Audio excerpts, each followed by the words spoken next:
This is our first time to this event, but we're really happy to be here. I think this is because we were formed in Canada.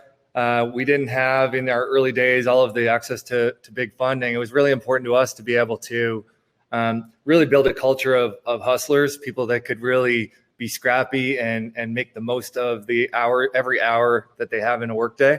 So really, if you look at what hustle means, it's just to show progressive movement, high activity and velocity, and do that consistently. You can see it, in the stats. I won't spend any time on this, but I think everybody knows that if you have a culture of a lot of people with hustle, it's going to make a huge impact. I would argue that you can have one person who's a hustler outperform the two people on average. So how did we do it at Introhive? We felt like it's one thing to create a training program. It's another thing to create an actual culture so that everybody comes in and wants to be a hustler and will take their own actions and they don't have to be sort of led to do it.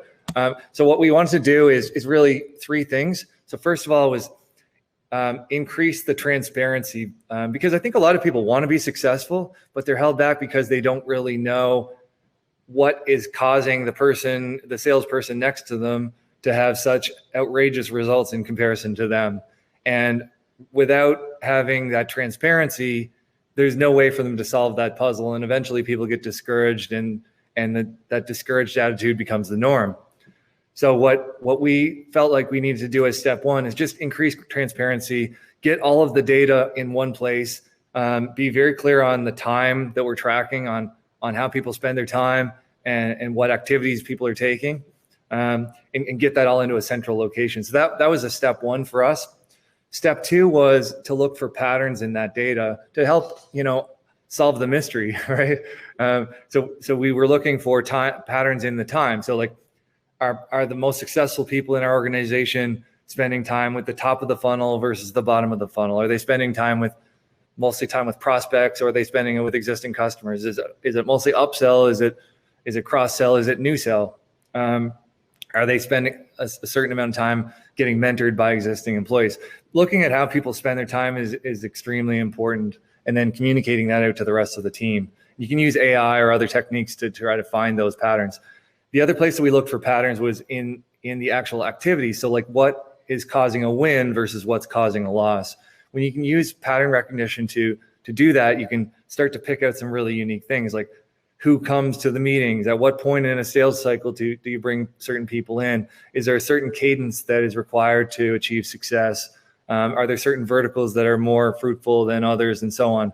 So just discovering these patterns and again, raising the transparency on all these things becomes extremely important. And then finally, celebrating is extremely important. You'll never grow that culture of hustle if you don't celebrate the wins. Not just celebrate the wins, but learn from the wins.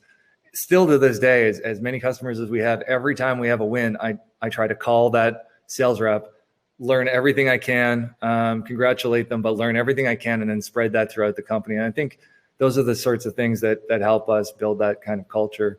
It just helps people. They put in a lot of work to make these wins, and they want, I think, more than just money, and they deserve it. So that's what we try to do. That's really how we've done it. Happy to answer more questions. We're trying to keep to this 5 to 7 minute time frame. But if anybody wants to connect with me on LinkedIn, Jody Glidden at Introhive, I'd be happy to engage with anybody directly. Thank you.